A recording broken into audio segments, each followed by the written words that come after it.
Please help me welcome David.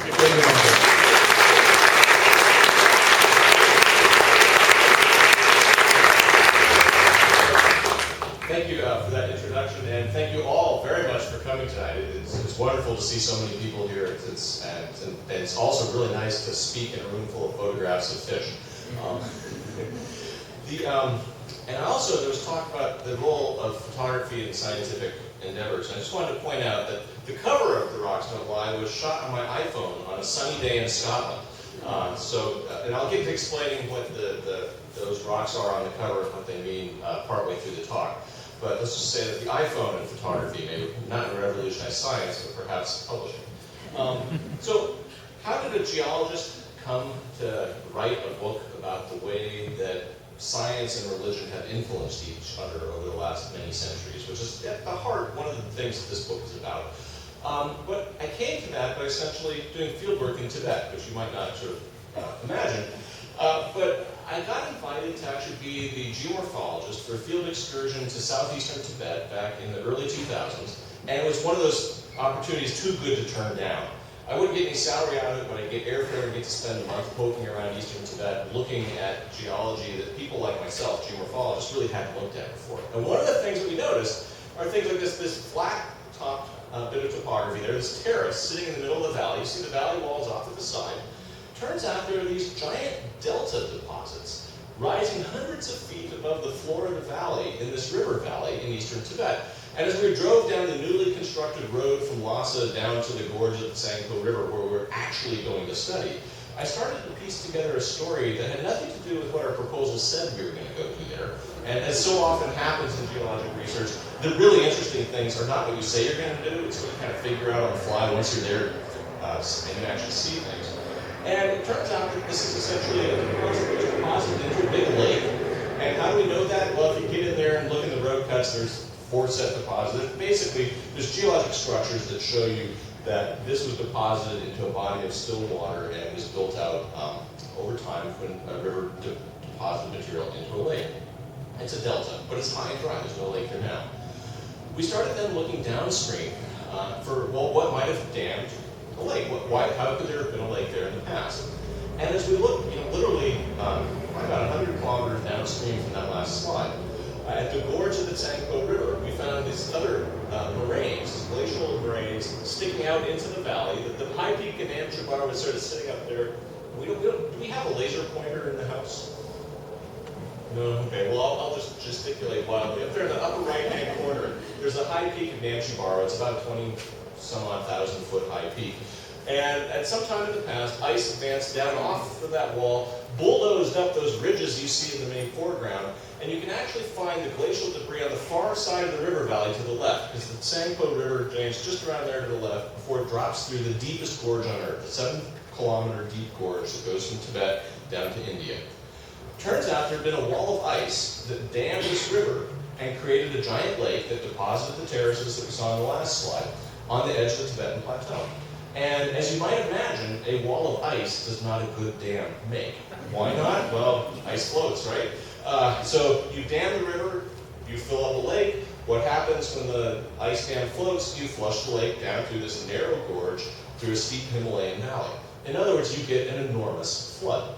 And it turns out we turned up evidence on this first trip for actually several of these kind of events. And I was really excited about this.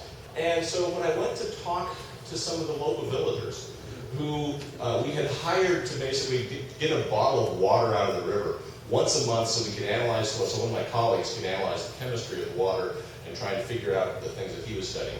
Obviously, not really my project, but we'd hired them to collect a bottle of water and come back after a year and collect all their bottles. And I got really excited and told them that we figured out that her valley had been covered by this great lake at some time in the past. And she floored me by sort of turning it again. This is between from English to Chinese to Tibetan to Chinese back to English, so there's a bit of a time lag. But she sort of came back and said, oh yeah, I know all about that. The water rose up to about there on the mountainside, and 3 boats were stranded when the lake drained.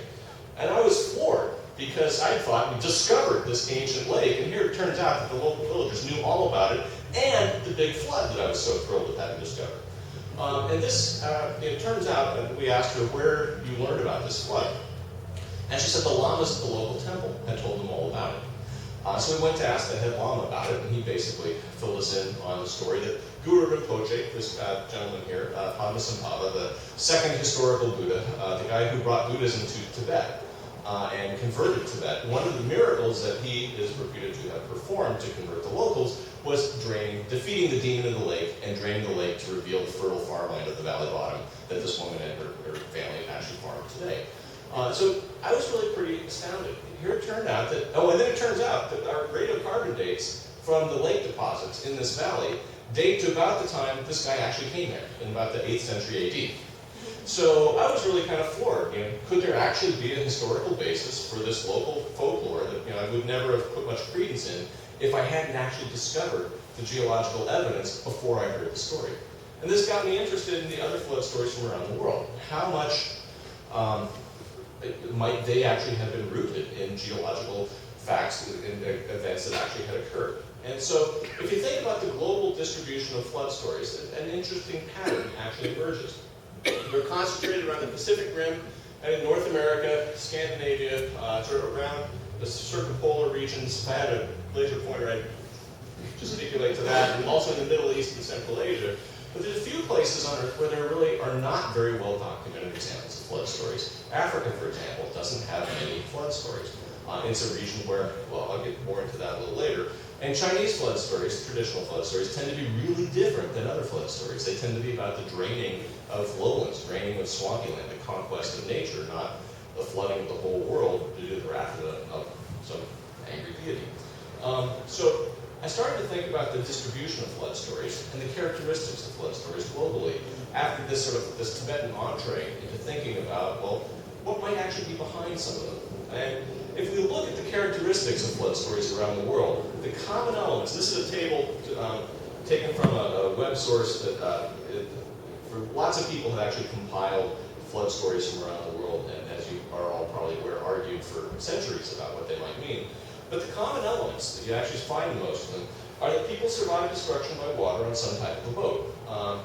Many of the other details vary among flood stories from different regions. And it's my contention that those variations actually provide clues to the possible origins of many of those flood stories. And if you think about the elements that would have to be common to any flood story, it's exactly the elements that are common to all flood stories. There was a flood and somebody survived to tell about it, and probably in a boat or something that floated.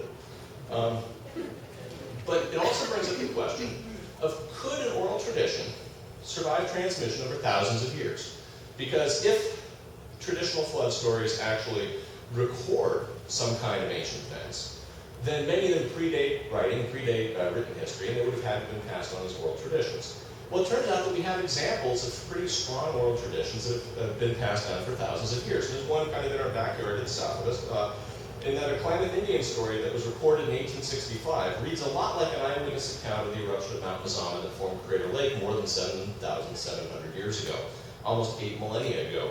And you can read it for yourself. If you read the description that's in Clark's book from the 50s on this, and you read it to a volcanologist, it sounds a lot like an eyewitness description of a glowing avalanche down the mountainside once the volcano blew its top.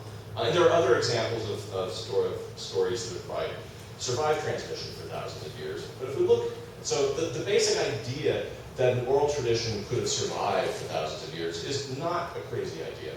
Well, what about some of the details of flood stories from around the world? Well, if we look at stories that I would argue probably record tsunamis, they come from areas that read like descriptions of tsunamis, where the flood came from the sea.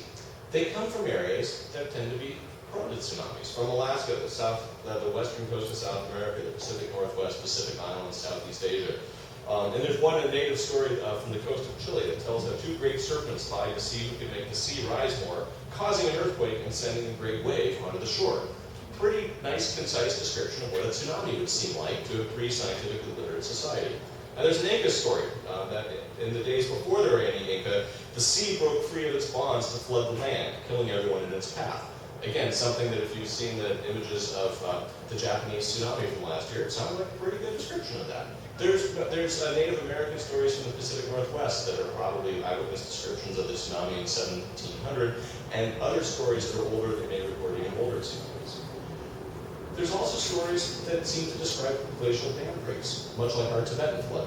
And they come from places that were around the ice margins at the end of the last glaciations. Places like Scandinavia, Tibet, Alaska, Oregon, and Washington. The Great Lakes region and down in the Mississippi Valley. I'll show you some examples of in a minute. One of my favorites, because it made the cover of a comic magazine, is the Nordic mythology of how Odin and his brothers killed Ymir the ice giant, and his blood, which would be water for an ice giant, gushed forth in a great flood, drowning people and animals alike. There's details in some of these stories that kind of connect with the way that geological processes of possible big floods in these regions make sense. There's the Tibetan story I've already told you about, but there's also Pawnee stories from Nebraska and Kansas that may tell of the drainage of Lake Agassiz, a giant subglacial lake that existed in North America that sent out immense floods in all directions at different times as the ice pulled back and exposed this subglacial lake to drainage.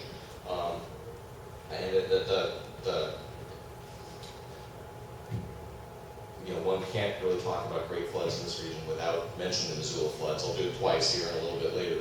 But if we look at stories of, and does everyone know the story of how a wall of ice dammed Clark Fork, the Lewis River up in Montana, made a great lake up in Montana that as the ice, well again, as an ice dam, it wasn't very good at holding the lake in place once it filled up. And basically it failed sending a wall of water across eastern Washington, carving the Channel Sea Avalanche, and sending a backwater flood to the Willamette Valley. Well, it turns out the early missionaries in Washington reported oral traditions of a great flood among both the Yakima and Spokane Indians and native inhabitants of the lower Columbia River also reportedly had a legend of a catastrophic flood, although I wasn't able to run that one down. But the most interesting one, I think, comes from the Santiam Kalapuya people of the southern Willamette Valley, who had a story of a time when the valley filled with water, forcing all the people in the valley to flee up the mountainside.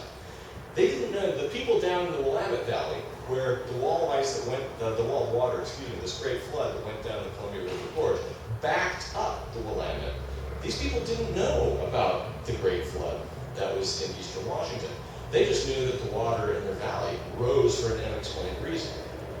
Why else would they have a story like this? Now, up until recently, it was very much debated whether or not whether there were people in this region at the time of the Missoula floods, because they happened about 14,000, 15,000 years ago. But the recent discovery of human coprolites, and that would be fossilized human feces, dated at over 14,000 years ago, at the time of the Missoula floods, were recently recorded, recently as in the last year or two, from down in Paisley Caves in Oregon, putting people in this region at the time of the Missoula floods. Now, were those people the people whose ancestors witnessed these the events of the Missoula flood and then told about them? I don't know. I'm not an anthropologist. I'm not sure. But people do talk to each other, even from one culture to another. So the potential for stories to have been transmitted from people in a region about that region, we can entertain it at least. So there's stories from the glacial margins of the world that read a lot like glacial dam break floods. But there's other stories of floods that are famous too. Deucalion's flood, for example. The Greek flood story was one in which Deucalion and his wife Pyrrha came down from Mount Parnassus to populate the world after Zeus drained the floodwaters off Greece, revealing the fertile lowlands. And this was proposed back in the 1960s that Deucalion's flood was actually a tsunami from the volcanic destruction of the island of Santorini, or Terra, in 1645 BC. The island is shown there on the right. It's basically a caldera. It's a very prosperous Bronze Age civilization lived on that island. In the heart of the island was one of the most advanced civilizations of the Bronze Age. They had hot, geothermally plumbed, running hot water in the Bronze Age, thousands of years BC. They're very advanced, but their island blew up literally overnight, and it sent has been argued that the tsunami from that event actually was at the right time in the right place to actually be recorded in the Greek story of Deucalion's flood. Others also argue that there was the origin of the Atlantis myth. I'm not going to go into that tonight. But I'm also not going to try and pretend that I'm the first person to try and put sort of structure and order on thinking about what might have been the geological roots or causes of great flood stories. I mean, James Fraser, almost 100 years ago, wrote this quote that I think is worth reading as a whole in trying to describe his synthesis of all the world's flood stories. And he pulled them together, compared them, looked at them regionally, and came to a very similar conclusion that I've come to. When he wrote that on the whole then, there seems to be good reason for thinking that some, probably many, diluvial or big flood traditions are merely exaggerated reports of floods which actually occurred, whether as the result of heavy rain, earthquake waves, or other causes. All such traditions, therefore, are partly legendary and partly mythical. So far as they preserve reminiscences of great flood which really happened, they are legendary. So far as they describe universal deluges which never happened, they are mythical. That's actually a fairly, not terribly concise, but fairly accurate summary of the conclusion that I've come to in looking into this as well. But the question that I always sort of get in looking at this is, well, what about the historical basis for the biblical flood story? So far I've looked at the glacial dam break stories, the tsunamis, floods, and possibly Deucalion's flood. But what about the most famous flood story of all? Well, there's some ideas that really don't hold up to scrutiny. The Weekly World News 10 years ago had discovered Noah's Ark on Mars. And that really, it never made it through peer review. But there are, I think, two possible rational explanations for events rooted in sort of real geological phenomena that could explain this, that could be the roots of the story of Noah's flood. And I'll give you the unsatisfactory answer up front. I don't know which one. If you actually press me to give you an opinion, I have a favorite, but there's two that I think that provide very rational, reasonable explanations of a big flood in the right place, in the right region, at the right time, to possibly have been at the heart of the origin of the biblical flood story. In other words, I'm arguing that there probably was a historical basis for the biblical flood story, just not the global flood, and I'll get into that a little more later. But in 1872, a guy named George Smith, the guy who worked as a curator in the basement of the British Museum, translating tablets of baked clay that had cuneiform writing pressed into them that had been brought back from Nineveh, I believe, if I recall the story right, basically found the story of Noah's flood on a baked clay tablet that dated from I think about 1,000 years before it's thought that the Old Testament was written down, from about 1500 BC, and it was actually a recycled story from an even earlier society, as they translated more versions of it. And so it's quite possible that the story of Noah's flood, I mean, in terms of the written record, you can trace the story back from the biblical story to Babylonian to Sumerian. As far back as there is a history of writing, the flood story goes. It's one of humanity's oldest stories. And the roots of that story are in the Mesopotamian region. That's where it was first written down in these baked clay tablets. And one can point to a great flood in Mesopotamia as a possible cause of it. What could be the root of sort of thinking that the whole world had flooded at that time? Well, in the 2,000 to 3,000 years BC, the whole civilized world essentially was Mesopotamia. If you lived in between the Tigris and the Euphrates, that's what you thought in any case. Think of what's to the south, Saudi Arabia. Think of what's to the north, the mountains in Iran. The only fertile land around was in the floodplain between the Tigris and the Euphrates. And think of the geography there. It was a lot like what New Orleans is like today. Why did New Orleans flood so badly when the levees were overtopped? Well, it was down below sea level. But the key thing is that the land was below the tops of the river levees. If you go to Mesopotamia today, you find exactly the same situation. The levees rise 20 feet or so above the rivers in some places. And you can take my introductory geomorphology class if you want to know the real sort of details behind how rivers build things up that way and why you'd expect that in the lower ends of the big estuary.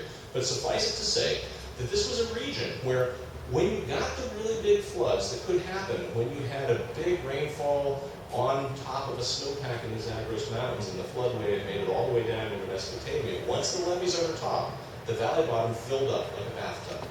This happened on the Irrawaddy River back in, I think it was 2009, where the geography is very similar, and in some places, 9 out of 10 people died literally overnight without warning. So if you sort of think that, what would someone have thought this was like back in the pre-Bronze Age days in Mesopotamia? It would have been their whole world going underwater without warning. Now, so that's one possibility. The other possibility is the flooding of the Black Sea, which happened even earlier than the potential Mesopotamian flood that I was just talking about. And Bill Ryan and Walter Pittman proposed this back in the 1990s, if I recall. And the basic idea was that what happens when the glaciers melt off the poles at the end of an ice age? The sea level rises because you're putting a lot more water into the oceans. Well, when that happened for the last time, at the end of the last ice age, the Mediterranean rose enough to overtop the Bosphorus and spill into the valley of the Black Sea.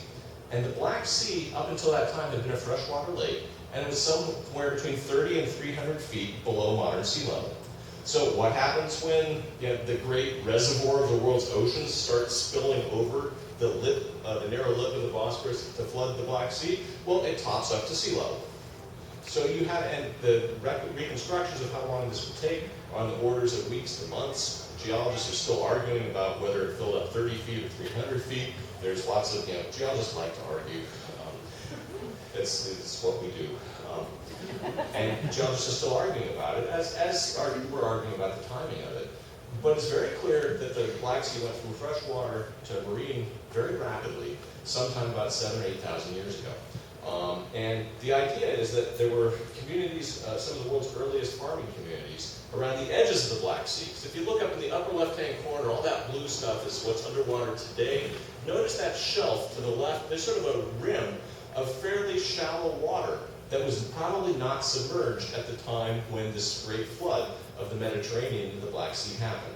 So the idea that some of the world's earliest farming communities were actually flooded out by this tremendous flood at when the Mediterranean spilled into the Black Sea is actually a pretty reasonable idea. And it's difficult to do archaeology on the bottom of the modern sea, so there's not a whole lot of evidence yet at this point.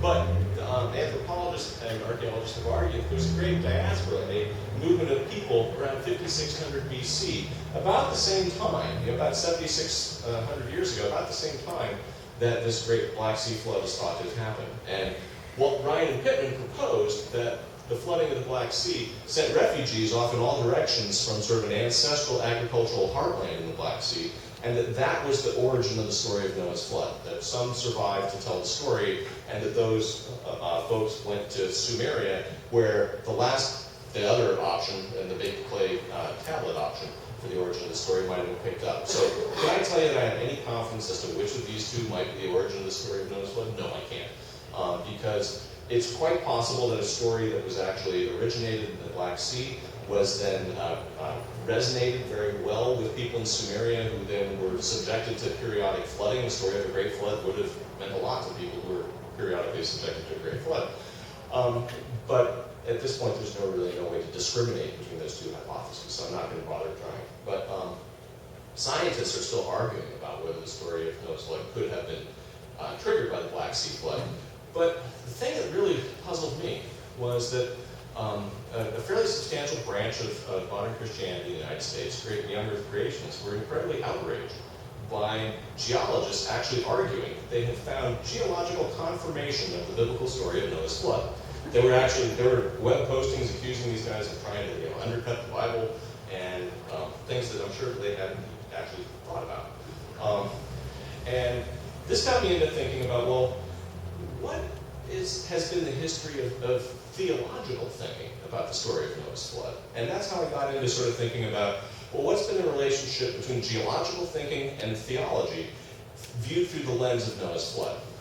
And this is why it took me 2 extra years to write this book than I had originally budgeted or planned, because as I looked into the history of science and religion and the relationship between the two, I actually started to realize that the story was far more interesting and far more cross-pollinating than the story of sort of conflict between science and religion that I had heard, that we hear about in the modern media today, and that I had learned in my history of science classes. And so I started to look into it. And you can actually trace early Christian natural theology back to the 2nd century AD or so. And I will not sort of advertise it in a completely thorough survey of theology. It's not my field. I dipped my toes into it enough to try and ascertain for myself what I thought the real story was. Once I sort of realized that I knew the cartoon version of the history of science and religion, and that if you go back and actually read the original sources, it's a lot richer and more interesting. Well, this Keratinate origin in the 2nd century AD clearly wrote that, now, what man of intelligence will believe that the first, the second, and third day, and the evening and morning existed without sun and moon and stars? I do not think anyone will doubt that these are figurative expressions which indicated certain mysteries through a semblance of history and not through actual events. In other words, there's a long history in Christian theology of people arguing that one should read the biblical stories of the creation and the flood as allegory. Now, some of the motivation for reading them as allegory early on was different from what we might have today, but the argument was similar. St. Augustine was another example of a very interesting character in early Christian theology from about the 4th century AD, who had some interesting ideas of how to interpret things in his time. And I've selected a couple examples that illustrate the way he sort of thought about the relationship between what you could learn about nature and the nature of faith. And he wrote that, let no one think that because the psalmist says he established the earth above the water, he must use his testimony of Holy Scripture against these people who engage in learned discussions. Ignorant of the sense of these words, they will more readily scorn our sacred words than disavow the knowledge that they have acquired by unassailable arguments or proven by the evidence of experience. What Augustine was basically arguing is that things we can learn for ourselves about the way the world works really is how the world works, and that those things cannot really conflict with, should not conflict with the way one interprets God's Word or the Bible in his view, because those two things could not be in conflict. Now, he also believed that Noah's flood was a global flood. Now, why did he believe that? Well, he saw fossils and rocks on mountaintops. And this was widely considered among early Christians to basically be compelling proof of the reality of Noah's flood as a global flood. Because after all, what else could put a seashell parked within the rocks on a mountaintop? In those days, it was a lot easier it was a lot more rational to think that a great flood had parked them there than that somehow mountains magically rose with seashells stuffed within them. So there was a long history in trying to reconcile a rational view of the world with biblical interpretation, for which some very early Christian theologians argued that one should not throw rationality overboard. One should essentially embrace what we can learn about the nature of the world and wrestle with how then one interprets the Bible. Thomas Aquinas also accepted the reality of a global flood, but argued explicitly for understanding nature, which he called God's other book, in seeking to both understand Scripture and the world around us. And I didn't really know about the history of the long history of respect for what we could learn about the natural world, essentially what we now call science, that has deep roots in Christianity. I knew more about the history of the sort of Galileo's persecution for trying, having the audacity for pointing his telescope at Saturn and seeing its moons, or at the moon and seeing topography, mountains on the moon, which weren't supposed to be there because the moon was supposed to be a perfect sphere. That's why God created something that was irregular and not perfect. But as I look into this story, I also was impressed by how much Galileo, in offering these things, quite explicitly argued that nothing he was saying should be construed in any way as an attack on Christianity. In fact, he viewed it as a confirmation of faith in a way. And in his words, he wrote that I do not feel obliged to believe that the same God who has endowed us with senses, reason, and intellect has intended us to forego their use. He firmly believed in this view that what we can learn about the world should inform the way we think about God. He also wrote that he also wrote about how people interpret the Bible. And he wrote that if anyone shall set the authority of Holy Writ against clear and manifest reason, he who does this knows not what he has undertaken. For he opposes to the truth not the meaning of the Bible, which is beyond his comprehension, but rather his own interpretation, not what is in the Bible, but what he has found in himself and imagines to be there. In other words, Galileo was basically arguing that the way that the world, that there's many ways to interpret, the Bible, and what we can learn about the natural world should help inform that. Now, we'll return to that a little bit, but for the moment, let's talk about what the state of theories of topography were in the 17th century. As in the introduction, you heard I'm a geomorphologist. That's the kind of geologist who studies the evolution of Earth's surface, the evolution of topography. And in the 17th century, there were really three big theories for what formed the world's landscape. First theory was that, well, they were formed on the third day of creation. They've just always been that way. It's the way it was done. Second theory was that topography was carved by Noah's flood. That was probably the dominant theory, although it's a little hard to do a census of community thought from stuff a few hundred years ago when only a couple people actually wrote books. And the third idea was that earthquakes played a minor role in shaping the land. And it was greatly thought to have sort of touched up the world's surface either after the creation or after the flood. But the two biblical stories of the creation and the flood, the two things that are in Genesis that actually deal with the history of the earth, were the dominant theories for what would actually have structured the surface of the earth at that time. And probably the most famous theory of the 17th century that sought to reconcile what one could see about the nature of the world's crust, the rocks of northern Europe at that time, with the biblical stories of the creation and the flood, was Thomas Burnet's Sacred Theory of the Earth. It was published in 1681 in Latin. I've got a photo here, I think the 5th edition or so.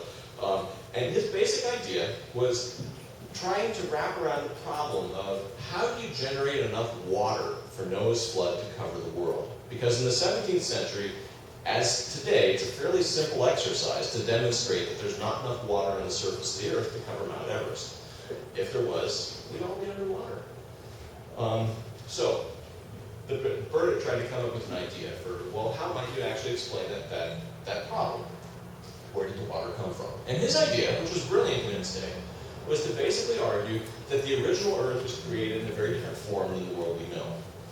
And the figure over on the right shows his reconstruction. Up there on the top, it's not a giant eyeball that's been split in half. That's the Earth. And it basically illustrates Burnett's model. You'll notice that there's a cross section, and there's an outer rim, a white sort of bit, and then an inner core. Burnett hypothesized that God created the world with 3 layers: an outer crust, an inner sea, an inner ocean, and an inner crust. And he hypothesized that the sun heated the world up enough to crack the egg of the Earth at just the peak of human wickedness and cause the outer shell to collapse into this inner sea, thereby generating Noah's flood. And he had a harder time explaining where the water all drained to afterwards. He sort of drained it off into the center of the Earth, but a quick look at the geometry suggests that might not actually work. And he also argued that a great vapor canopy that had surrounded the early Earth collapsed into the Earth to contribute to the flood. So in other words, he got the water for Noah's flood from the inner parts of the Earth and from this vapor canopy that collapsed. And he sort of didn't recognize that Leonardo had already dismissed the idea that you could get rid of a global flood that way because the sun couldn't evaporate that much water, but Leonardo never published. So he was kind of, never got credit for his ideas until much more recently. But Burnett's model and idea was one that was very popular in the 17th century, and it was essentially revived in terms of this vapor canopy failure in the rise of modern creationism, as I'll talk about in 15 minutes. Well, Burnett's model for the structure of the Earth was refuted by the development of geology. People sort of figured out the origin, structure, and the nature of the Earth's crust. Burnett's model didn't fare too well. And in fact, there were problems with it that were pointed out fairly quickly after his proposal that I'll spare you the details on tonight. In part because I want to focus on a gentleman named Nicholas Steno. He's widely revered as the grandfather of modern geology. He's the person, if you go to a history of geology textbook, he laid down the basic principles. And how did he do it? Well, he was brought a giant decapitated white shark head. He was working in the court of Ferdinand II of Florence, who kept sort of a research shop of scientists. He was sort of a patron of the sciences in those days. And Steno was his master dissectionist. He could cut up anything. He became famous by discovering the tear glands and dissecting a sheep's head. No, the saliva glands and dissecting a sheep's head. But in any case, they brought this great shark's head to their dissecting theater. And in those days, if we were doing a public lecture like this in 17th century Italy, we'd be cutting something up. It was popular entertainment of the day. And this great shark's head, when he noticed the teeth of sharks, he noticed that sharks' teeth were identical to these things called tungstones that were known to erode out of rocks. In fact, the island of Malta was full of them. And he recognized that tungstones were actually shark teeth. And this was something that he was puzzled over. Well, how did these tungstones, these shark's teeth, get stuck in rocks that he knew of from other areas? And he got very interested in the problem of what are fossils? Where do they come from? And if the tungstones were actually fossilized shark's teeth, that they were actually the remains of animals that had lived and then been buried to form rocks, he started thinking about, well, how do you form rocks? And he started to lay down the principles that became the science of geology from this exercise in dissecting a shark's head. And in so doing, he laid down the principle of superposition, which is the fundamental principle in geology, which basically says that if you have material that settles out in the water, the oldest stuff's going to be on the bottom. And you can test that for yourself. You just take a fistful of dirt, drop it in a glass of water. The stuff that ends up on the bottom of the pile that if you let it sit there long enough was the stuff that settled first. I mean, it's a fairly simple idea. You can apply the same principle to interpreting the geologic record. It's now been done for centuries. Steno gives credit for that idea and a few other ideas. But the point I want to make is that he actually then turned around and applied this idea to trying to demonstrate how Noah's flood occurred in northern Italy. That's the part that I never learned in the history of science class. And his model was essentially, if you start up there in the upper left, the world was originally created with layered rocks that then some process, either water seepage or heat from volcanoes, ate out great cavities in the world, and those collapsed in on themselves in panel 3 to generate Noah's flood. Kind of like Vernon's model, but again, geologists don't tend to talk about that about Steno. We talk about his theory of his principles of superposition. And then the whole cycle repeated there over on the right to create the modern landscape of northern Italy.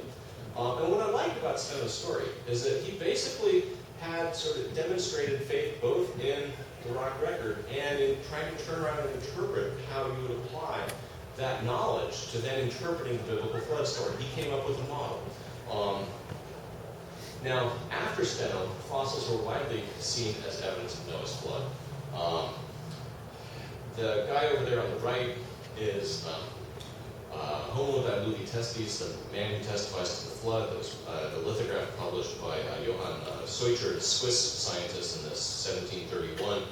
And it was offered as compelling proof of a sinner who had died in the flood. Now it turns out that it's actually a giant amphibian. But it's, it looks a little weird, but this is basically the point being that as people started they were still looking at the theory of Noah's flood as a global flood and interpreting the evidence they found through that lens. And similarly, mammoth bones were unearthed in upstate New York, and no one had actually seen a mammoth. And they were interpreted to show that Adam was well over 100 feet tall. Why was this passage that mentioned there were giants in those days in Genesis? And well, this giant bone that had to be from a giant, so maybe Adam was a giant. There was lots of interpretation going on, in other words. But the point that I want to make is that Steno's lasting contribution wasn't his model for how Noah's flood shaped the northern Italian landscape. It was the idea that you could go out and through painstaking fieldwork piece together the geological story of what came first, what came second, what was the order of things, how was the geology of Northern Europe structured. And this is exactly what people did in the 18th century. Over many generations of geologists through many universities around Europe, they defined essentially 4 epochs of geologic time by looking at the layers that made up the rocks in the Alps and the surrounding terrain, and they came up with a classification of essentially 4 periods of time. There were the primary rocks, which were the crystalline rocks, things like granite and basalt, although not much basalt in Europe, and some tilted sedimentary rocks that lacked fossils. And then secondary rocks were stratified or layered rocks that actually had fossils in them. In other words, they went around and they looked at, well, what are the relationships of which rocks are above which other rocks regionally, and what do they then contain? And they saw an order to the system. The tertiary rocks, or the third rocks, the second most recent in the geologic pile, were fossil-bearing rocks that were made from the stuff recycled from the primary and secondary rocks. So it would be a rock made out of gravel, in effect. And that gravel might have fossils, actually, within those rocks. And the Quaternary period was the period that we live in now, which we still call this the Quaternary. And that was all the superficial sediments, things like deposits along rivers, and loose material at the surface of the earth. The point being that as people studied the geology of Northern Europe, they started to put order in the geologic record and started to actually interpret what had been found. And there's a gentleman named James Hutton, who in 1785 published a book that argued that the world was unimaginably old. And one of his primary bits of evidence was this outcrop that's on the cover of my book. It's a place called Sticker Point in Scotland. It's about 35 miles east of Edinburgh. And like I said, I took the photo on my iPhone on a sunny day in Scotland. I don't know what I did right in the past life. They got me a sunny day when I went actually to go see Sticker Point. But I'll take it. And what Hutton basically recognized is that as you look at that outcrop, there's 2 different kinds of sandstone. There's the stuff that stands vertically, this stuff, and there's the stuff pitched at an angle, about a 20-degree angle or so. And the funny thing about a sandstone is that it's sand that's been turned into rock. It has to be buried deep enough to be compressed to actually form a rock. And you can try, if you try taking sand and just putting it in your oven and heating it up, it doesn't work. You've got to pressurize and heat it to actually turn into rocks. You have to bury it quite deeply. What Hutton realized is that these two sandstones, standing at different angles, were the signature of the rise and erosion of two mountain ranges over a vast amount of time. Why? Well, where did the sand come from? It had to be eroded from somewhere else. It didn't originate under the sea. It basically was eroded off topography, which he interpreted as a mountain range. And there's two cycles. So you had sand that was laid down that formed those rocks that are now vertical. They didn't form vertically. Steno's argument was that rocks that are made from settling sand start out horizontal. Why? Well, think about the way gravity works. So you basically had this first set of rocks that had to be buried deep enough to be cooked in sand, that had to be buried deep enough to be cooked into rock, then tipped up at an angle, and the whole thing happened again to make that second set of rocks. And what Hutton couldn't imagine was how much time it would actually take to raise two mountain ranges and deposit their rocky bones, and then lift the whole pile back up above sea level where we can see it today. To him, this meant that the world is unimaginably old. It also was compelling evidence that geologic history involved a lot more than Noah's flood, because this is two rounds of something. Just looking at the rocks, you can't put a time scale on it, but you can say that something happened twice. Two things happened. It wasn't a single event. Well, Georges Cuvier, a gentleman who worked in the late 18th century, early 19th century, took that kind of logic a step further. And it was in part based on vertebrate anatomy. He actually studied elephants. And he actually studied bones and almost anything. He would have been right at home in the room next door. And his work in vertebrate anatomy showed that fossil mammoths were not from any living species of elephant, that they were actually extinct. And the problem of extinctions, how you could have a species of animal that was no longer present on the surface of the earth, was another big problem for the story of Noah's flood, because Noah actually saved two of everything, right? Well, how then could something actually have gone extinct? Cuvier argued that all these facts seem to me to prove the existence of a world previous to ours destroyed by some kind of catastrophe. In other words, he started seeing evidence in the geologic record, these 4 periods of geologic time that by his day were expanded into 6, that were periods of time that were separated by big catastrophes that would have led to things like extinctions. And the theological problems with, well, how could things have gone extinct that were actually interesting and wrestled with in the 19th century?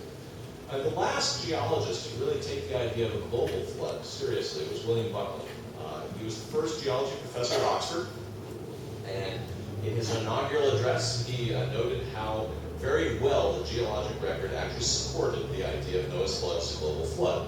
What he was arguing about was that the superficial gravels that cover much of northern Europe, sort of loose rock, loose gravel and cobbles at the surface, things that we now know were deposited by glaciers, actually were the geologic signature of Noah's flood. And so by his day, the argument that Noah's flood had shaped all the world's rocks had moved on to, well, maybe it shaped the loose sediments at the top, that Quaternary layer, the 4th series set of geologic rocks that the 18th century guys had put together. But Buckland actually did a complete about-face over the course of his career. He was lauded, he became, I think he was a bishop in the Anglican Church, maybe my facts wrong there. But he rose very high. He became Dean of Westminster, if I recall, actually. He rose very high in the church, in part because he was lauded for his arguments in favor of Noah's flood. But by the end of his career, he completely reversed himself and argued there was no geologic signature for Noah's flood. Why? As he went to study the superficial deposits, he recognized there were actually multiple sets of events in those as well. It wasn't a single event. You could trace the sources from some rocks from the north and some were from the south. There was a whole series of events. In other words, geologic history was much longer and more complex than the story of a single global flood. So we can summarize the geologic hunt for Noah's flood in the following manner. In the 17th and early 18th centuries, the rock record was shown to involve more events than simply the creation and the flood. There were too many different periods of geologic time, too many events for the biblical stories to be a complete and literal description of geologic history. In the late 18th and early 19th centuries, the flood was argued to be recorded in the superficial deposits, and that there may have been many catastrophes through Earth history. So in Cuvier and Buckland's day, there were actually too many big catastrophes and floods in the biblical narrative. But by the 1830s and 1840s, it was recognized by geologists there was simply no evidence of a global flood. Before Darwin ever got on board the Beagle, the idea that there was a global flood had been completely refuted with geological evidence, and that hasn't changed till today. By the mid-19th century, it was widely argued by geologists that there had been no global flood. The geologic evidence just did not bear that out. And someone named Edward Hitchcock, an Amherst geology professor and theology professor, he wore both hats, wrote in describing the way geologists had thought about Noah's flood the following quote: that the history of opinions respecting the deluge of Noah is one of the most curious and instructive in the annals of man. Almost every geological change which the earth has undergone, from its center to its circumference, has, at one time or another, been described as deluge. And so plain has this seemed to those that had only a partial view of the facts, that those who doubted it were often denounced as enemies of revelation. But most of these opinions in this dogmatism are now abandoned, because both nature and scripture are better understood. In other words, by the end of the 19th century, by the middle of the 19th century, it was widely accepted among mainstream theologians and virtually all scientists that a global flood had not happened, and people were arguing instead about, well, how would you interpret it? Well, what regional or local flood may it have been? Back to arguments about Mesopotamian floods was one of the first arguments. So by the end of the 19th century, geologists were pretty much done with the global flood.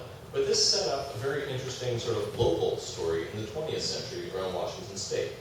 Because in the 1920s, J. Harlan Bretz discovered evidence for the Missoula floods that I alluded to earlier in eastern Washington. And geologists didn't believe him, because big floods, super big floods, are now a geological taboo. That battle had been won. The idea of a global flood was over, and other explanations had been thought of for the evidence that had been traditionally ascribed to giant floods in northern Europe. And Bretz, straight out of college, straight out of grad school, comes out to Washington and actually discovers for evidence of humongous floods, and it literally took 50 years for his colleagues to believe him. And he was arguing from field evidence. He basically argued quite passionately that he had not wanted to actually interpret his field evidence as evidence of great floods, because he knew how heretical that argument would be. But field evidence led him in that direction. He was actually vindicated in his 90s. He won the highest award from the Geological Society of America when he was, I think, 92 or 94. And he's reputed to have basically said that it was unfortunate that he had no one left to gloat over, because all his enemies had died. But the point there being is that if you look back at the history of the relationship between science and religion, it's not just certain branches of particular religious views that had a real hard time accepting evidence. Geologists had an incredibly hard time accepting evidence of really big floods after they had sort of won the battles of the 19th century over a global flood. And yet if you look today, geologists recognize evidence for really big floods throughout the geologic record. Many of those, the tsunami stories and the ice dam break stories that I was looking at the start of the talk, reflect things that geologists would not argue about whether there was a real geological basis to them. We've sort of learned to see and read and interpret evidence for really big floods, even if there is no support for the idea of a global flood. Now, that brings me to essentially a field trip that I took to the Creation Museum in Petersburg, Kentucky, because I had been very curious as to, well, what could actually, sort of 150 years after the idea of a global flood had been soundly refuted by geological evidence. How could this idea still have such currency with the American public when, depending on how you ask the question, somewhere between 40 and 47% of the American public, according to Gallup polls, believes that in the ideas of creationism, the idea that the earth is a few thousand years old and was shaped by Noah's flood. Now, the polls tend to be specially worded, and so, I won't sort of argue about the actual numbers of who believes what. The point is that these ideas that were refuted a century and a half ago still have a lot of currency in our modern debates and discussions, and I think help fuel the perception of conflict between science and religion. So I went to the Creation Museum on my way to give a talk at the University of Tennessee in Knoxville, and found a few surprising things. One, of course, is like a triceratops that has a saddle on it. And as you walk into the Creation Museum, there's essentially a display that shows Eve sitting there feeding a squirrel, a carrot to a squirrel, but living in harmony with velociraptors straight out of Jurassic Park. And sort of how would that be? It just doesn't really square. Well, there's other surprises that were there. There's surprises like the idea that reason is the enemy of faith. I never really thought about that as a viewpoint until I went to the museum. But the displays in the museum dismiss reason as the enemy of faith, and literally accuse in a big board scientists of a centuries-long conspiracy to question, destroy, discredit, criticize, poison, and replace God's work. And presented with this very literal choice between either human reason saying that the world is quite old, or that it's a few thousand years old, as argued in the museum to reflect God's work. We also learned things like carnivores were vegan in Eden. There's this display on the left that basically shows a carnivore eating what looks like, for all the world, like a pineapple, with the argument that before the fall there was no death, so essentially dinosaurs, which would live in harmony with people in the Garden of Eden, must not have been carnivores because they couldn't have. If death didn't happen, but I guess plant death didn't count or something. But there were some interesting ideas that don't go very far in terms of explaining why this guy has such a big, large pointy teeth. You also learn things like Noah's flood deposited all the world's sedimentary rocks and fossils. This is Thomas Burnet's idea from the 18th century. And the idea that Noah's flood essentially was the disaster that destroyed the earth, and somehow this pair of mating turtles managed to survive coupled during the Great Flood to be buried in the rock layers. And that just kind of defies understanding, but perhaps even the better. There's also rocks shown on the walls of the Creation Museum that have dinosaur footprints in them. And think about the problem. If all the sedimentary rocks in the world were laid down during this giant globe-wrecking flood, how are dinosaurs walking around at the bottom of the sea? It's kind of mind-boggling that one would make the argument. And so, did anybody see the movie 2012? Yeah, it's a great, horrible movie, right? It's and I picked one, I borrowed one actually from a friend and picked it up at Half Price Books to take this picture, but I couldn't resist watching the movie. There's this wonderful wall of water going over the Himalaya. But the problem, the three sort of big fatal flaws of flood geology, or the argument that Noah's flood shaped the surface of the world we know, is that there's still not enough water on Earth to cover Mount Everest. That is a fundamental flaw. It's been recognized since the 17th century, and that gave rise to all kinds of interesting theories for how you would actually generate that much water to flood the world. But the second fatal flaw is that the geologic record, the actual rocks themselves, involve far more than a single chaotic globe-wrecking flood. The geologic record just doesn't bear it out. The stratigraphic section of the Grand Canyon, which is shown here on the right, illustrates that in the sense that there's three different kinds of rocks. The green stuff at the bottom is the basement rocks. It would have been called those primary rocks in the 18th century. It's the hard crystalline rocks. Then there's a set of rocks that are pitched up on their side. There's sedimentary rocks that angle, and then there's flat rocks on top. It's kind of like Hutton's outcrop. There's at least 2 rounds of sedimentary rocks that have been deposited, not a single event. And then the idea that that the flood that you can actually sort of imagine from 2012, that would lay down a beautifully preserved flat layer of rocks that are continuous over dozens, if not hundreds of kilometers, kind of boggles the mind as well. But the geologic record simply does not support that. And the other problem is that what do you do with fossils? I mean, if you go look at all the fossils that are in the room next door, most of them are from extinct animals. 99% of the fossils in the geologic record are from animals that are no longer alive today. And that presents a very fundamental problem for the young Earth creationist view of Noah's flood, because Noah's job was to save 2 of everything. And if he only saved the 1%, that's really not the narrative that is told in the middle of the story. And that's really a fundamental problem for that interpretation. And then, of course, there's the problem of Mount Ararat. Now, put aside for the moment the fact that Ararat is not the place that is argued that the original version of the Bible described Noah's Ark actually landing. That has been a much later interpretation. But if you go look at the geologic map of Turkey, it shows that the volcanic rocks of Mount Ararat lie above sedimentary rocks, which creationists claim, young Earth creationists claim, were laid down by Noah's flood. Now, the problem with that, of course, is that if Ararat is younger than the rocks laid down by the flood, which it is because it sits, or younger than those sedimentary rocks, which it is because it sits on top of them, then how could Noah have landed on a mountain that did not yet exist? This is sort of a fourth fundamental problem with the simple view of the young Earth creations.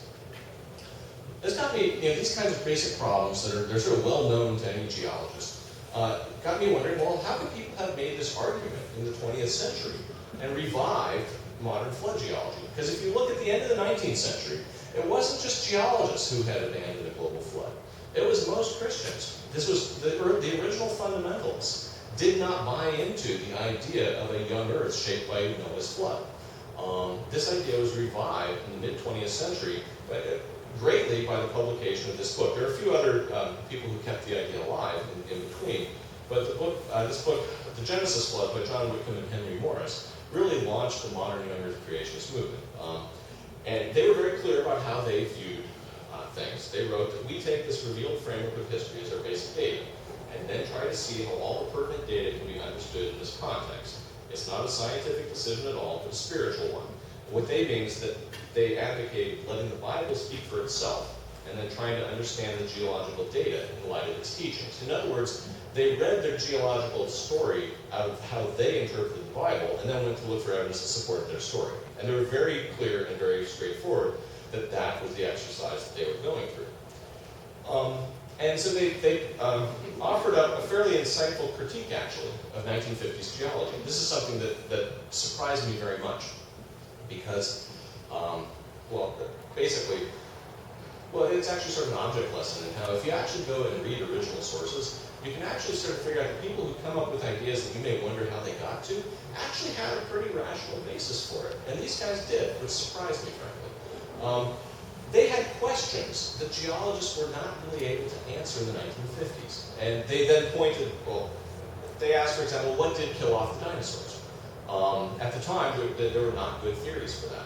How did great stacks of sedimentary rock end up spreading on the continents high above sea level? How did old seafloors actually get to form a lot of the areas of the continents? This was something that the ideas geologists had proposed up till that time had just been defeated in the last sort of 30 or 40 years, and there wasn't a good new model to actually try and explain it. How could mountains rise? That same problem, how did seashells get in the rocks on mountaintops, was still a problem in the 1950s. There wasn't a mechanism for raising mountains. How did fossils of tropical flora end up in rocks at the poles? The world must have been very different. Or, of course, things could move around a lot on the surface of the Earth. But these guys, their answer was that, well, if geologists can't explain all this, we can. We can go to the Bible, we can read the story of a global flood that resurfaced the world and deposited all the sedimentary rocks and fossils. In other words, they basically recycled Thomas Vernon's discredited 17th century idea. They threw away the entire several hundred-year history of geology by looking to know what their theory, what their answer was, and basically trying to get the data to fit it, or just interpreting the data that did fit it. Now, how could they make such ideas, or how could they offer such ideas, I think in good faith at the time, which I'm convinced they did? Well, they didn't know about plate tectonics. It hadn't been thought up yet. Geologists were still arguing about it. But within a few years of their proposing this alternative theory that is the root of young Earth creationism and modern flood geology, geologists recognize that the surface of the Earth is broken into tectonic plates that move around relative to one another, and that's why we have huge subduction zone earthquakes in Seattle, and why the San Andreas Fault is where it is, why you can piece South America and Africa together like the pieces on a jigsaw puzzle, because in the center of the oceans, the oceanic crust is spreading slowly and the continents are moving apart, and where continents crash into each other, they actually can compress and raise mountains and take areas that were below sea level and raise them to the height of Mount Everest. They can park seashells on mountaintops. In other words, plate tectonics did for geology what DNA did for genetics. It provided a mechanism that explained everything, sort of how it works. Whitcomb and Morris didn't have that. They didn't have that knowledge. Now, of course, they ignored it when it was developed and proposed because they'd already figured out their answer. But if we're being as charitable as possible to their worldview at the time, they had rational arguments for what was wrong with geology at the time, and they proposed an alternative model. It just was one that was superseded with the modern view of plate tectonics shortly after they were working.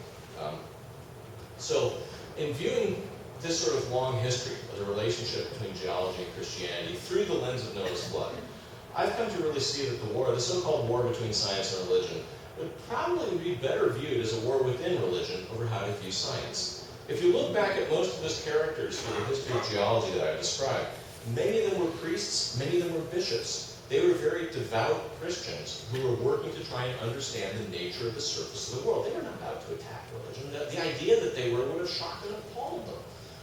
And this sort of tension between what we believe we know and how we interpret things we can observe and see for ourselves was playing out within individuals as well as within whole communities.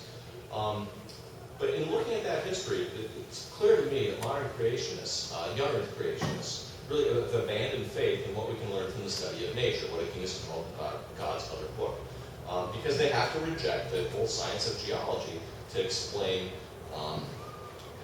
their model. And if you look at that the figure over there on the right, one of the things I've learned in researching this book is that there's actually a whole lot of different views of the relationship between the nature of geologic history or the way that to think about how God might act in this world. There's a spectrum of belief that runs from the what we could call young earth creationism down all the way to sort of materialistic evolution and atheism in the bottom part. But all we tend to really hear about these days are sort of people at the ends of the spectrum arguing with each other about why each other are wrong. When if you actually look at the history, it's a much more interesting and nuanced and cross-pollinating experience through time. And I think it would be far better if we sort of viewed the so-called war between science and religion as actually tension within religion over how to view science. Now, why is this important today? Well, this picture I think really sort of sums it up. We're all on this one earth together.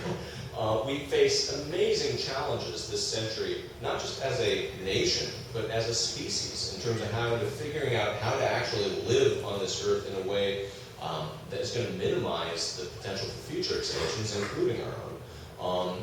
And personally, I just don't think we need to be distracted by an unnecessary conflict or war between faith and reason today. So one of the reasons I wrote this book was just to explore the origin of flood myths, because there's some of the world's oldest stories, some of the most interesting stories. People have always thought about, well, what shaped the surface of the earth? Well, why am I confident of that? Well, because we live on the surface of the earth. It's what we know. That's where we live and spend our lives. And the fact that some of our earliest stories are about landforms and about the dynamic nature of the earth, I find to be inspiring. And I think that if you look at this, we would be far better off applying our cultural and social energies to trying to solve many of the problems of this century than refighting the wars of the last few centuries, especially when you look at them. Many of those wars were actually more of what I characterize in the book as sort of an awkward egalitarian dance, with sometimes religious views leading scientists to discovery and sometimes scientific discoveries leading to reinterpretation of particular interpretations or religious views. Now, of course, the two partners in that dance occasionally stomped on each other's toes, as Galileo was all too aware, I'm sure. But if we think about it as a dance instead of a war, it puts a whole different color on the relationship and conversation. And that was one of the intentions that I had in writing the book. And so I'll end there, but I thank you for your attention and for coming out tonight. I'd be glad to perhaps entertain a few questions or to sign books if people would like to pick them up. I know the UW bookstore has a pile of them out there in the lobby that they would probably be glad to see you all go home with. As obviously would I, frankly. But thank you very much for coming. Appreciate the opportunity to talk to you.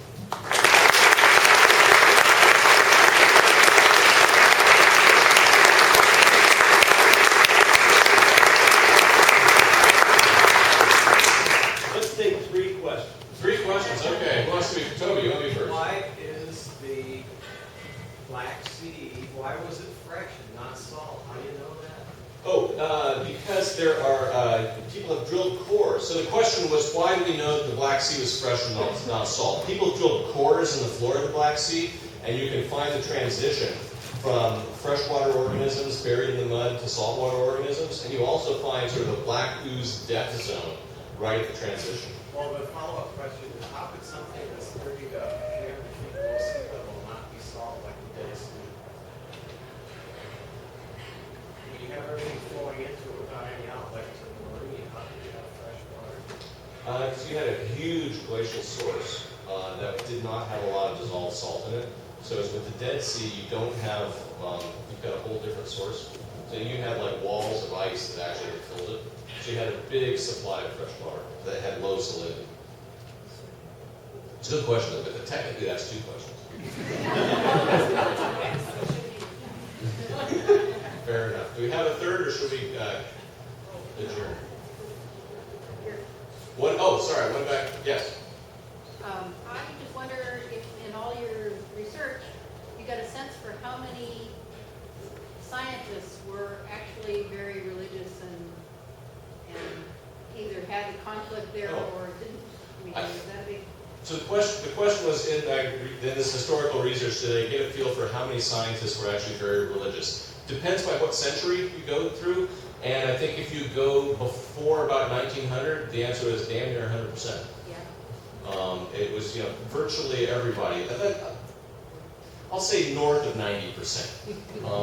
Now, if you look at, and I think that ratio has changed greatly today. I won't pretend to offer, I've done no survey, I have no idea, never quizzed my colleagues, but I think you'd find a very different answer today. And I think that, and you can look at that in many ways, but I think that's in part due to this sort of the polarization that's happened in the 20th and 21st century. Maybe an intended, maybe an unintended consequence, I don't know, but I think you've seen, if you actually had the real numbers and had a census that went back from like 1600 to today, you'd see a major change in that ratio. But if you went back to the people who actually developed and laid the geologic foundation, the foundations for geology and developed the science, almost all of them were professedly devout Christians. And then when the religious people said that it was a war on reason, that would push. Well, when people declare war on you, you tend to not appreciate it, right? And if there's one thing that scientists as a body buy into, it's the idea of reason, because without that, there is no science. So, I mean, I think that actually was a big part of it. And I hadn't been aware of just how strong an argument you could make that that was bad theology until I did the research on this book. Thank you all so much for coming.